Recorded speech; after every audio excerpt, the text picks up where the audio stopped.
Did you happen to check out the Tofu games?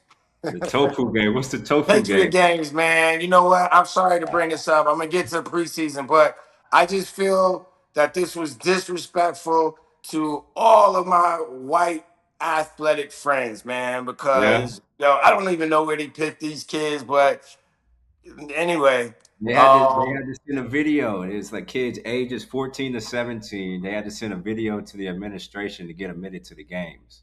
So oh each well. state had a boy and a girl compete for them. I just think he's a terrible representation of what athletes should be. So now on to the real athletes, which was preseason football. Yeah. Yeah, man, I watched the Titans game, and to be honest, I like how the Titans came out offensively. They put together a 95 play drive. Which look in preseason as a new offensive coordinator, first time out there on the field as a team, that's what you want to do. Go out there, move the ball downfield. They ran the ball well. The offensive line got pushed at the line of scrimmage to allow Tajay Yep.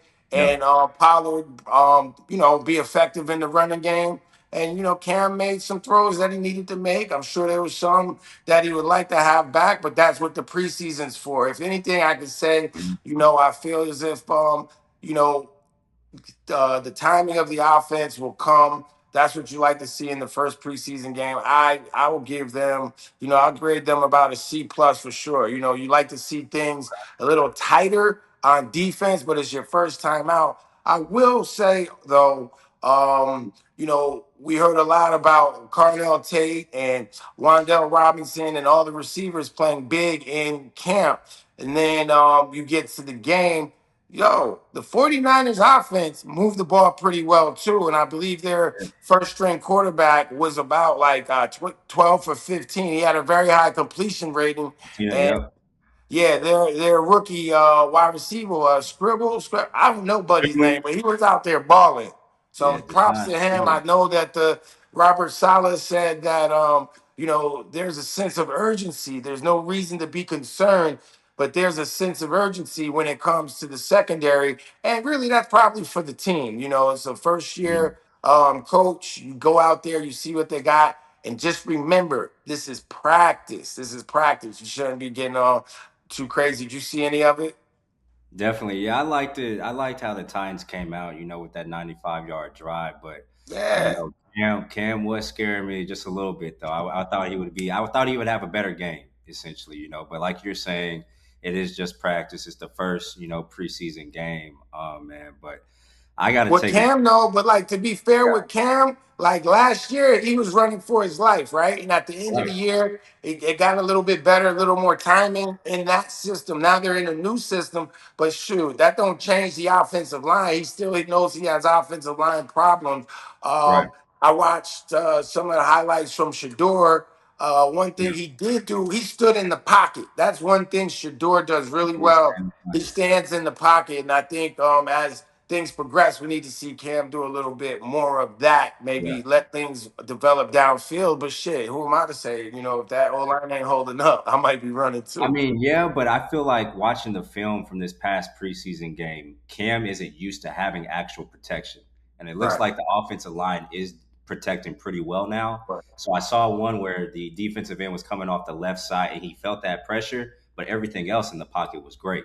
But he still stepped up, kind of took off. So he's just got to get used and settled in and sit in that pocket more. But his timing too was a little bit off with the receivers. But it'll grow. It'll grow. But Yeah, that's why I say, would man. like to Look, see. Yeah.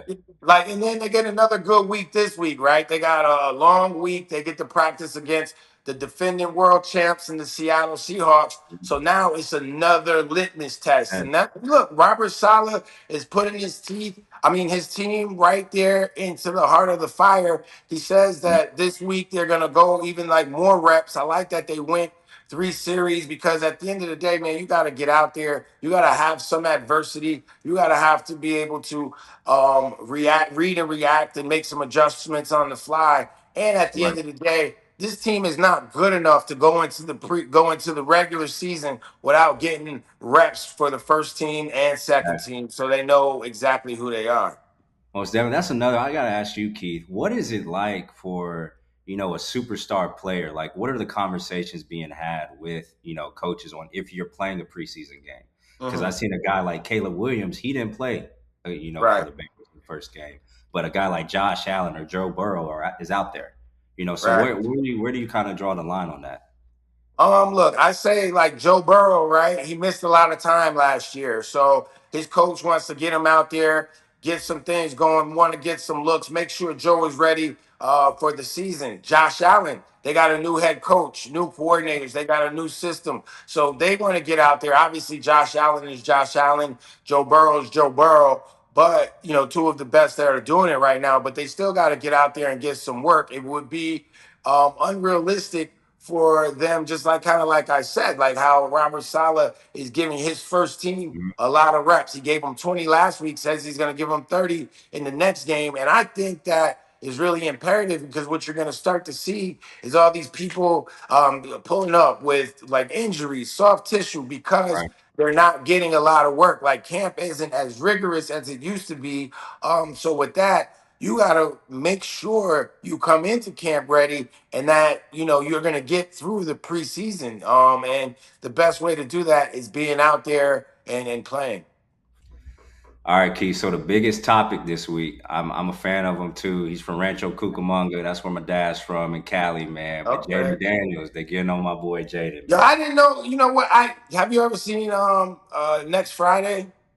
I have, yeah, Yeah, I yeah, didn't know Rancho Cucamonga was a real place. yeah, yeah, yeah, yeah, yeah. It's Go ahead, definitely my real. bad, bro. It's definitely real. Now you're good, but man, they letting Daniels have it. And Yeah, honestly, for me, what's it's this? What's the thing? What's the thing on that? Like, is yeah. Joe? So the way I explain it, please. So the way I'm seeing it as is honestly, Jaden Daniels in the middle of training camp preparing, for the season. So I feel like it's his team, around him that is doing kind of all this stuff. And I Right. mean, I see where they're coming from, but also I do think that they're doing a little too much. But long story short, they sent a cease and desist to LSU. So they're saying basically they don't want them to use Jaden Daniels' name, image, and likeness. And it all Gotcha. kind of stems from there's a defensive player who is wearing number 5 now, on Right. the LSU team. And I guess Daniels' team sees it as disrespect and all that. But my only problem with the whole situation is they keep comparing Jaden Daniels and Joe Burrow. There's two totally, completely different people. They both won Heisman's and all that. Joe Burrow, no one has worn number 9 again for LSU since what he did, bringing a Did they national retire his number? Is it retired? championship. They didn't retire, but no one has touched number 9. Okay, so Right. but I understand that those are two completely different seasons too. Burrow won the national championship. He also Right. had around 10 first round picks. Daniels, It they don't lost matter. It's all that's irrelevant. under. He won the natty. Right. He handled his He business. handled his business. Now he handled his business, and then Daniels went 10-3. In all those games, the teams they lost to, the defense gave up 45 plus points. So I mean, I know it's definitely a fine line to walk, but I So just the don't like thing. how the Go ahead. I'm scenario sorry. with Burrow and Daniels. They keep comparing them. Well, I mean, look, there's really no comparison. I guess the only comparison with that is that they both won Heisman's Right? for LSU. Maybe nobody has wanting to wear the number 9. You know what I mean? If a recruit was promised the number, a coach Lane Kiffin ain't got no. Lane Kiffin has no loyalty to Jaden Daniels. It's the Right. university that has the loyalty to Jaden Daniels. So if Lane Kiffin is recruiting a recruit and he wants to rock number 5, he's gonna let him wear number 5 to get him in there. You know what I'm saying? Yeah. So, that's the only comparison I see to Joe Burrow is that they both went to LSU, did great things, won the Heisman. Joe Burrow is a top tier quarterback in the NFL. Jaden Daniels is working his way towards that. Yeah. But I think it's just like how the media like spins it, right? It's And they like frame it. the two different quarterbacks. Is it the black quarterback, the white quarterback? It's Yeah. kind of getting that's kind of getting redundant and mundane. But it just seems like it's always that's always how the topics Repetitive. are Yeah. going. I still feel like it's Jaden Daniels' team. I see they're trying to protect his legacy because they kind of want his jersey number retired, but in the long run, I think it's hurting it. I feel like they're being very short sighted. So, as a player, like, do you think Jayden Daniels can go back to LSU? Has he already burned that bridge, per se? I don't think. I think he can go back to LSU, man. You know what I mean? I don't. I see that he put a statement out. You know what I mean? It depends on how that goes over. Obviously, he's in the middle of training camp.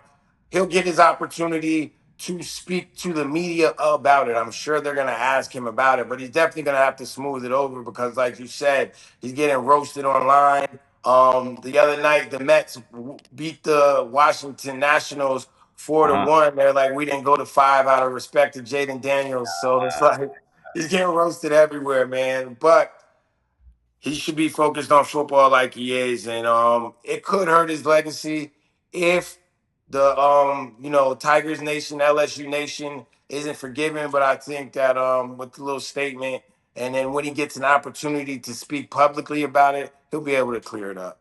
Yo, that's a wrap for this week's episode of Bullseye View. Coming up later in the week, I sat down with some original Titans fans, like day one. And they're not just Titans fans, they like to get in the heads of the opponent pregame. Nobody else but Nashville's own end zone boys coming later this week on Bullseye View. Podcasting for the masses, and I'm coming correct.